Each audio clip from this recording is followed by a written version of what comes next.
Okay, so here's the old mounts, these ones. So I was hoping to use them again, but because here's the new ones here. These are the upright. So the base of the new ones mount's going to be here.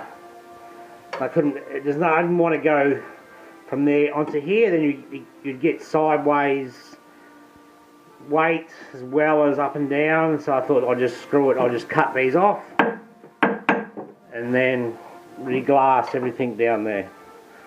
Anyway, it's so. And then the same here. I've just got a glass, another foot on there, and the same on the other side. See how we go. So this is the exhaust manifold from the little Kubota engine. It's just there. So this came with the boat. So it's stainless steel.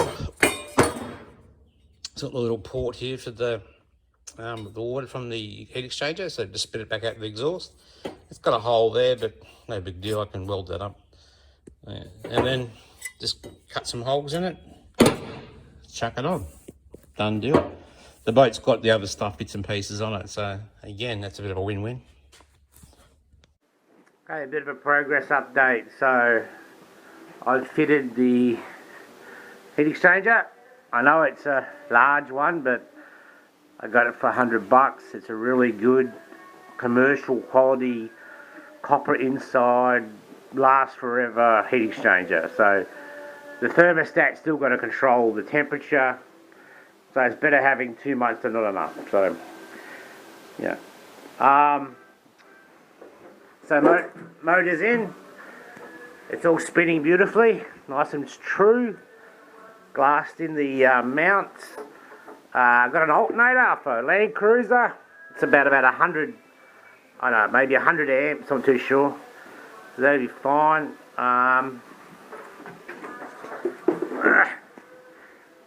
Mounted that raw water pump. So that's going to be, just got to plumb it all up now to get that running through. So it'll run through these fittings here. This is for the coolant, which comes from down here, the raw water. I had to cut this out of the bell housing because that was hitting. You got to do what you got to do. So the hoses will run from here up to here, out here to the bottom one here. Go through. It's got a baffle at the back, so it has to go all the way up and back out here, and to the exhaust, which I've already got a stainless steel portion for that, which will go shoot out here to my exhaust, and that should be that system taken care of. So let's see how we go. I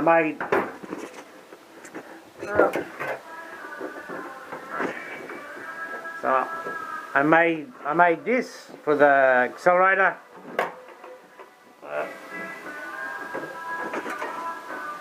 So that just bolts on there, and you can see it just lines up. I've got the bits and pieces for it, so that's that job done.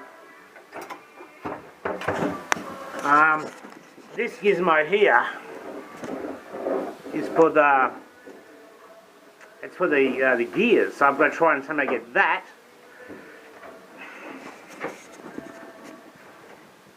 to this. So I was thinking maybe come off here, or I've got a bracket off that. I'm not too sure. When I start thinking about it, it'll be fine. Just a matter of when I get to that stage, I'll be fine. Step by step. Getting there. Okay, it's a bit of an update. I'm actually just trying to start it now. Starter motor is just getting a little bit too hot, so I'll just let it rest for a sec. So I bought this water separator, sorry, fuel separator, for 60 bucks, and I got this little primer just to give it a bit of a help. I've bled the injectors.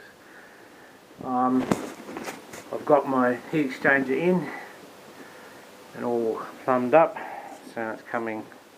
So we go, I suppose, out there, into here, through there, and out, and back in again here.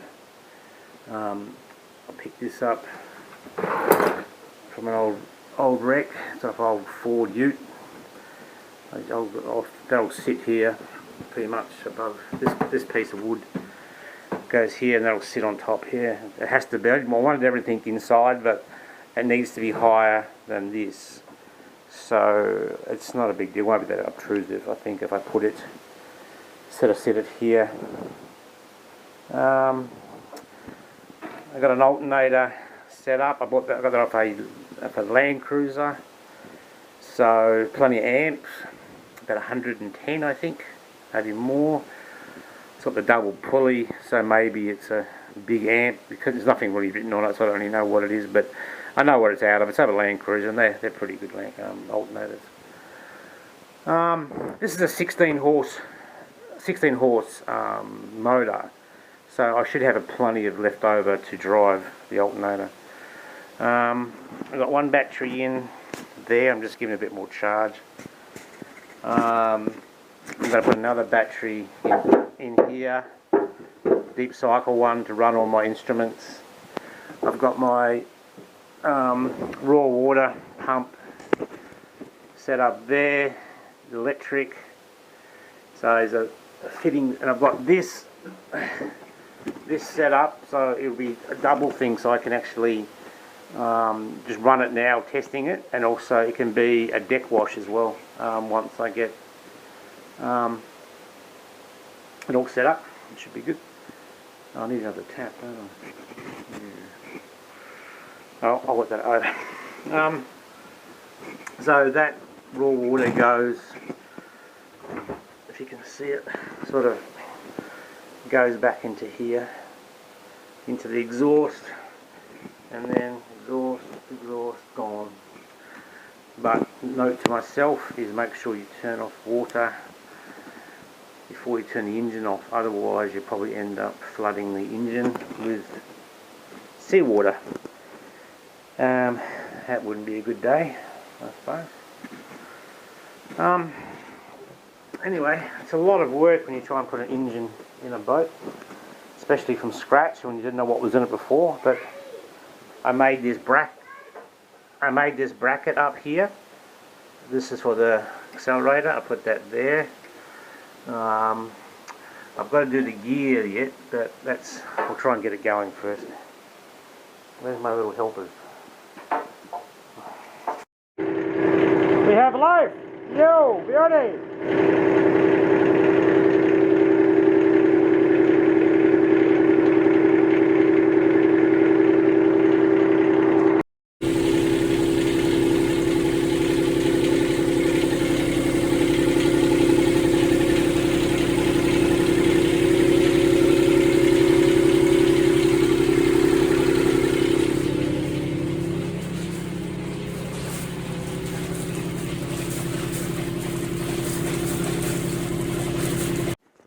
So, an update, so the engine's running now, so now I've tried to work out the electrics.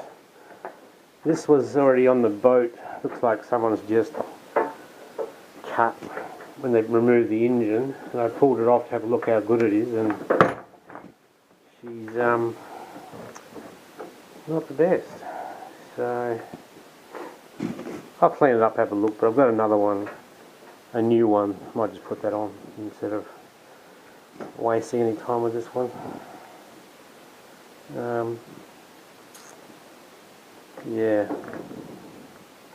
Yeah, let's start from the beginning, I think. There you go. So I've had this sitting in my shed for years and years. I don't know I don't even know where it come from, to tell you the truth, but it's some, what does it say? It's exactly what I need. Marine, camping. Let's have a look. Kenneth Oxford, thanks mate, no idea, must have bought something off you once upon a time.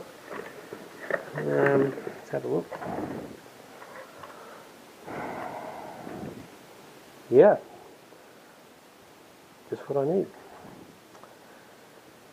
As I say, I never throw anything out in my shed.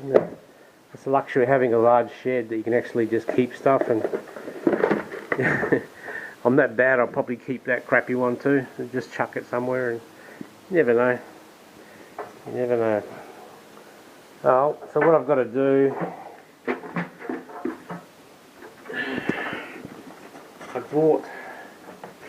I found this plug. So this is for the starter, for the alternator. So that goes in there. I found this down the auto shop. It's like it was like a conversion extension plug sort of thing, but cost I think $14. So that goes in there. I'm just going to wire that up. I think one's power, one's ignition, and one's something else. I'll have to look at the wiring again. I'm going to wire that up. I'm going to wire up my raw water pump. Get that wired up. Then put in, that's where the other switch come from up there. So I'll probably mount it in a similar spot. And then wire up the batteries with the cables to that. I'm going to get a lithium batteries on order, so I'm just waiting for that. So that'll go in there. I'm going to mount that properly and secure it, and then mount that lithium in there.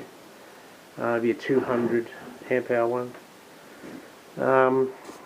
I've just gone through all my crap and the whole pile of wires that I've kept. So out of all of that, and some of that, and some of that, I should be able to make up enough bits and pieces to get it all wired up, and then start working on that menagerie of wires and bits and pieces. But first things first, let's just get the batteries cables all wired up and done, and the alternator. I'm going to restart it again and make sure it's charging, and the guy didn't sell me a dud alternator. That's always a good thing. Okay, I've wired up the switch, so that says battery 2, so this will go under the motor and go to that battery box. That'll be the instrument lithium battery, and battery 2, sorry, battery 1 is this lead going to positive on here, negative still going to the engine. That's fine, it can stay there. Now I've got the 2 wires coming from the common, so now I can direct the power from either battery 1 or battery 2 or both batteries to this point here. So at the moment one of them goes up in there, which powers up all of that, because I need to go for the grey water pump. I need to go through the switch box anyway, so I've got to go up and back. So that'll supply power to the grey water pump. And also I'm going to have to power to ignite the alternator. I suppose I can just hook that up to the terminal of the battery. The other out is going to the starter motor to start. Again, I can use either battery or both to start in case one gets a bit low or whatever. I'll have the solar panels probably going directly to that battery. I'm not trying to get into the circuit too much, I'll just go straight to that. What else do I need? Oh yeah, I forgot about I'm going to need the glow plugs. I'm going to have to set up a wire for that. probably just have to set up some, I don't know how. I've got an ignition there that's got a glow setting on it, so I might even just use that. I might have play with that a bit later. That's the basic wiring. I suppose it'll, I don't think I need. Let's go a bit further and see what else we can wire up.